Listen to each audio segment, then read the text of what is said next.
Posez votre main à plat sur la table devant vous. Appuyez. Sentez la force calme, dure et indifférente que la table vous renvoie. Vous avez l'impression d'appuyer sur quelque chose qui provient de sa propre densité, de sa propre matière. Maintenant, faites la même chose dans l'air. Il y a moins de résistance, mais elle est toujours présente. L'air vous repousse également. C'est plus léger, mais cela vous repousse quand même. Descendez maintenant à l'échelle atomique. Regardez ce qui se passe réellement lorsque votre main touche la table. Et vous découvrez quelque chose d'étrange. Il n'y a presque rien. Les atomes sont en grande partie constitués de vide. Les électrons qui tournent autour des noyaux sont tellement dispersés que si un noyau atomique avait la taille d'une balle de tennis, l'électron le plus proche serait en orbite à des kilomètres de distance. Mais la table résiste toujours. Vous ne pouvez toujours pas la traverser. La résistance que vous ressentez ne provient pas de la rigidité des atomes. Elle provient d'ailleurs. Et cet ailleurs est plus étrange que tout ce que votre intuition peut imaginer.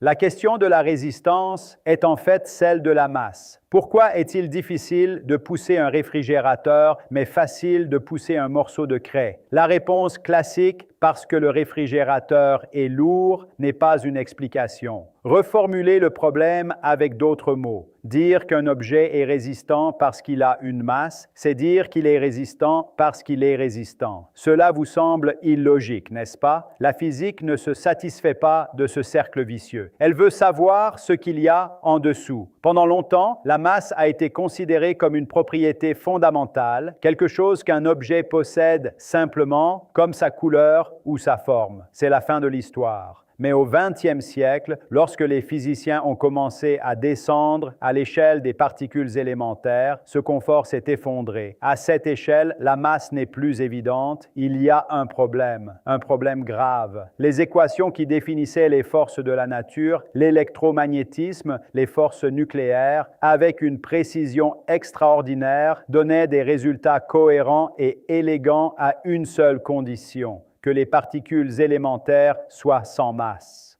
Vous avez bien entendu, sans masse. Lorsque la masse était ajoutée, les équations perdaient leur cohérence interne. Elles produisaient des absurdités mathématiques. Mais les particules ont une masse. Vous avez une masse. La table a une masse. Quelque part, quelque chose ne collait pas. Pour comprendre comment ce problème a été résolu, il faut d'abord accepter une chose qui semble absurde, mais qui est l'un des résultats les mieux confirmés de la physique moderne. L'espace vide n'est pas vide. Prenez une boîte, retirez-en tout l'air, puis tous les atomes, puis toute la lumière, puis tout ce que vous pouvez imaginer. Il ne reste pas le néant. Il reste un espace qui possède des propriétés. Il peut se courber, il peut vibrer, il peut stocker de l'énergie. En physique moderne, l'espace est rempli de ce que nous appelons des champs. Un champ n'est pas un objet que vous pouvez tenir dans votre main. C'est une condition. C'est un état qui existe en chaque point de l'espace. La température est un champ. Il y a une valeur de température en chaque point d'une pièce. Le vent est un champ. À chaque point du ciel, l'air a une vitesse et une direction. Vous ne demandez pas où se trouve la particule de vent. Vous demandez ce que fait le vent ici, maintenant. La physique moderne définit toute la nature de cette manière. Non pas comme des objets se déplaçant dans le vide, mais comme des champs présents partout, même là où il n'y a pas de particules visibles. Et les particules elles-mêmes, dans le tableau dont nous parlons, ce ne sont pas des billes solides, ce sont des vibrations localisées dans l'espace, comme les ondulations à la surface d'un lac. L'électron n'est pas une particule de matière en mouvement. Une perturbation du champ électronique est une ondulation qui se propage. La lumière n'est pas un flux de petites billes, c'est une vibration du champ électromagnétique. Cette image change radicalement la question de la masse. Si les particules sont des vibrations, leur masse est une propriété de ces vibrations. Et une vibration peut se former plus ou moins facilement, se déplacer plus ou moins facilement, selon la structure du milieu dans lequel elle se trouve. Je sais que cela semble un peu confus, mais cela deviendra plus clair au fur et à mesure. La lumière vibre librement. Elle ne rencontre aucune résistance. Quelle que soit l'énergie qui lui est fournie, elle se déplace toujours toujours à la même vitesse. L'électron, quant à lui, résiste. Il est difficile à accélérer. Même définition, deux champs, deux vibrations, mais des comportements fondamentalement différents. La différence ne vient pas de l'intérieur de la particule, mais de ce qu'elle fait avec l'espace dans lequel elle se trouve.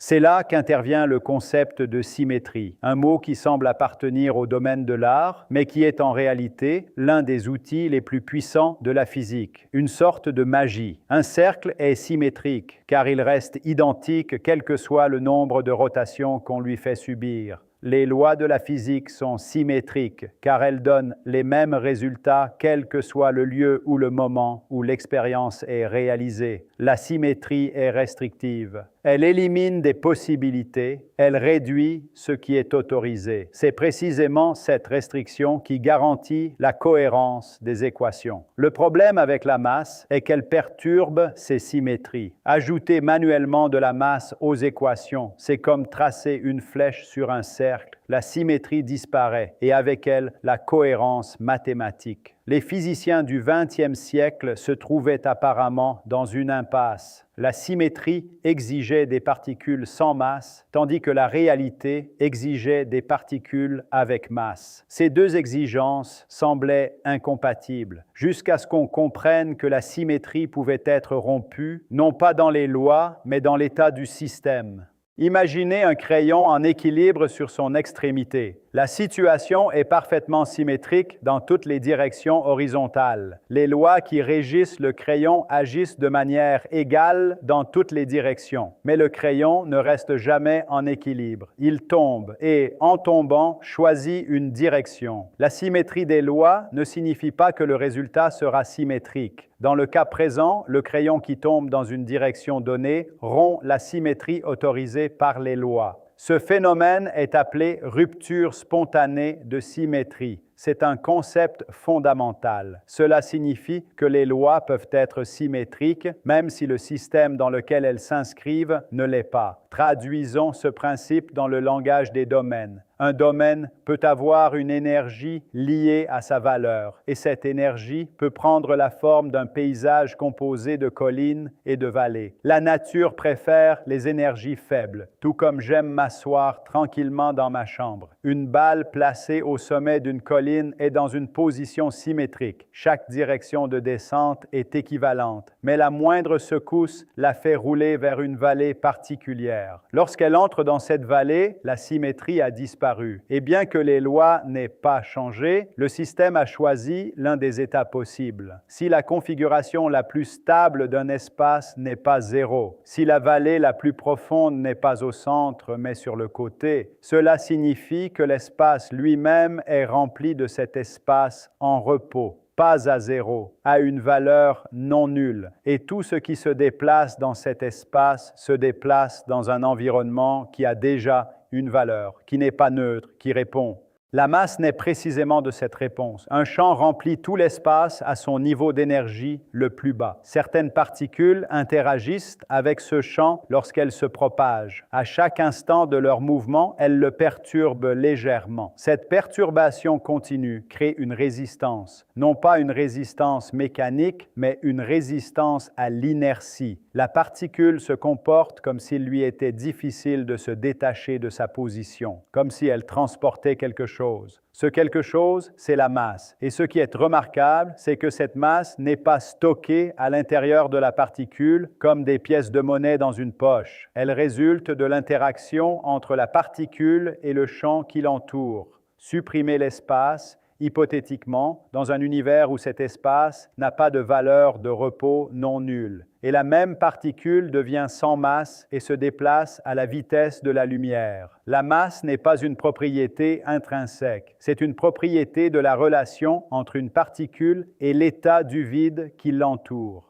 Il y a encore une chose à mentionner à ce stade. Tout espace peut vibrer. Un lac calme peut être perturbé par un gros caillou. Cette perturbation se propage sous forme de vagues. l'espace qui remplit l'univers peut également être perturbé. La physique moderne nous dit que chaque secousse, chaque petite ondulation qui se produit dans un espace se manifeste sous la forme d'une particule. Ce n'est pas une exception, mais une règle universelle. Chaque particule que vous connaissez n'est rien d'autre que la vibration d'un espace. Il n'y a pas d'exception. L'électron est une vibration. La lumière est une vibration. Le champ dont nous parlons depuis le début n'échappe pas à cette règle. Sa vibration est également une particule particulière, différente des autres. Cependant, elle ne peut exister que lorsque l'énergie nécessaire pour la sortir de... Mais comment savoir si ce domaine existe réellement? Si votre réponse est grâce aux équations,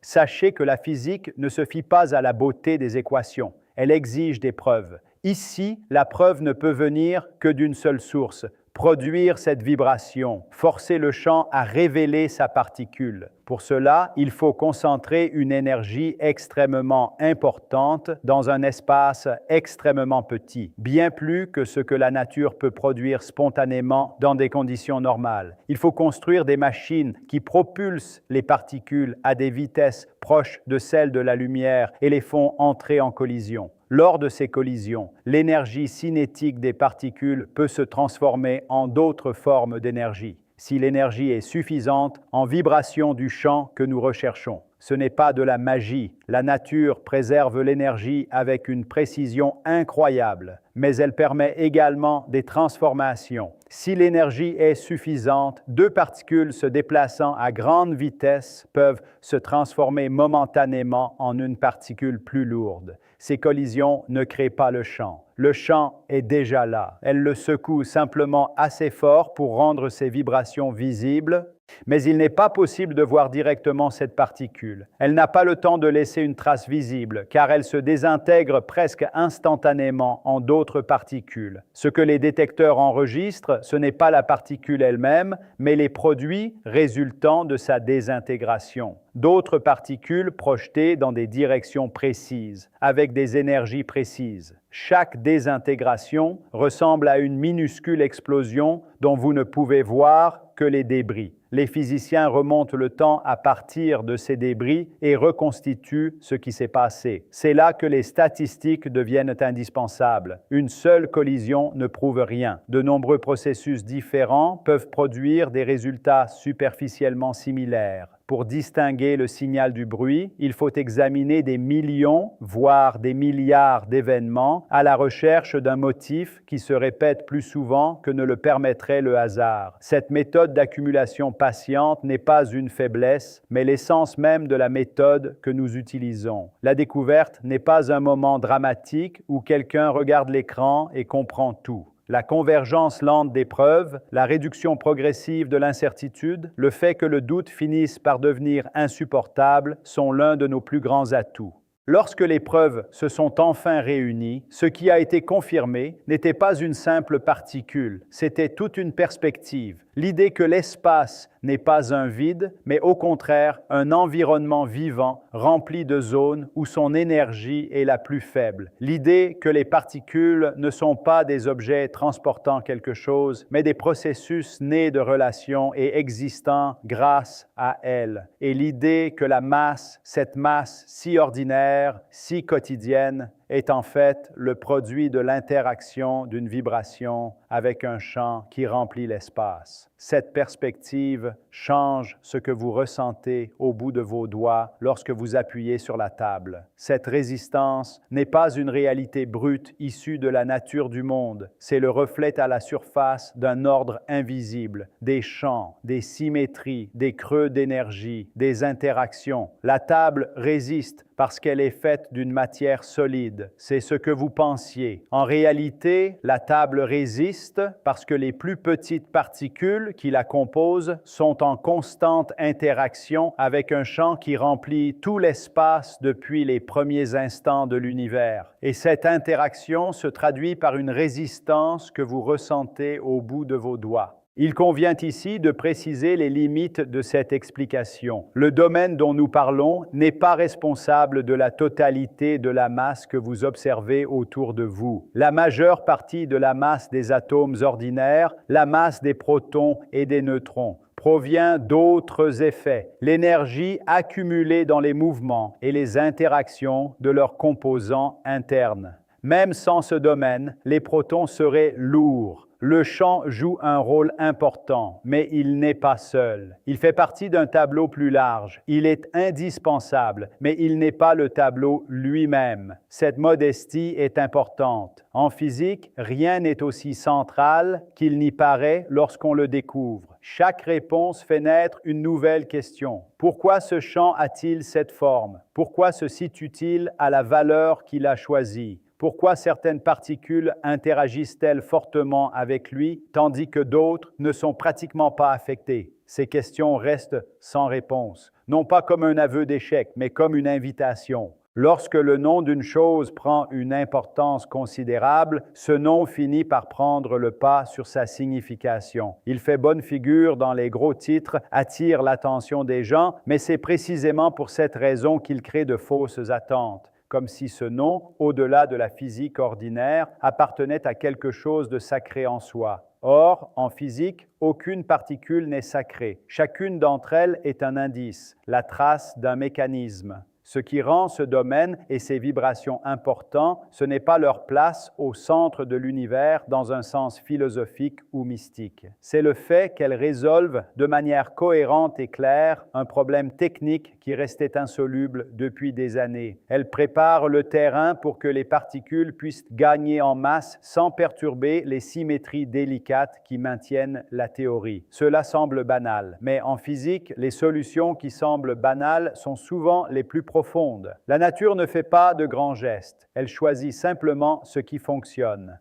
Revenons à la table. La sensation de résistance au bout de vos doigts passe désormais par plusieurs couches de réalité. À l'extérieur, la dureté du bois. En dessous, les forces électromagnétiques entre les atomes. Plus profondément, les champs quantiques des électrons. Encore plus profondément, l'interaction de ces champs avec un fond neutre qui remplit tout l'espace et réagit à tout ce qui le traverse. La masse de vos doigts, la masse de la table, la résistance entre les deux, tout cela résulte de cette architecture en couches. Vous ne percevez pas directement les couches inférieures. Votre système nerveux n'a pas accès à l'échelle des champs quantiques. Mais cette sensation de dureté et d'indifférence au bout de vos doigts est la somme de tout cela, condensée en un signal que le cerveau interprète comme de la rigidité. La physique n'efface pas cette sensation. Elle lui confère une profondeur qu'elle n'avait pas auparavant. Ce que vous appelez la rigidité d'un objet était en fait la surface visible d'une architecture que personne n'avait vue avant le XXe siècle. Et cette architecture était là depuis le début, silencieuse, fonctionnelle, indifférente à être connue ou non. Ce qu'il faut dire, ce qui est peut-être le plus difficile à accepter, mais aussi le plus important, c'est que la physique ne promet pas tout expliquer. Elle promet d'être honnête sur ce qu'elle ne sait pas. Pourquoi l'univers a-t-il commencé dans un état où ce domaine a pu s'établir de cette manière? Pourquoi les constantes de la nature ont-elles les valeurs qu'elles ont? Si elles avaient été légèrement différentes, les atomes ne se seraient pas formés, les étoiles n'auraient pas brûlé, rien de ce que vous connaissez n'existerait. La physique ne répond pas à ces questions par un appel à un but ou à une nécessité. Elle les pose et admet qu'elle ne connaît pas encore la réponse. Cette honnêteté n'est pas une faiblesse, c'est la condition préalable à tout progrès. Une pensée qui prétend avoir toutes les réponses a cessé de penser. La résistance que vous ressentez lorsque vous appuyez sur le monde n'est pas une réalité brute. C'est le résultat visible d'une architecture invisible, tissée couche après couche depuis les premiers instants de l'univers. Et cette architecture n'est pas terminée. Elle est toujours en cours de lecture.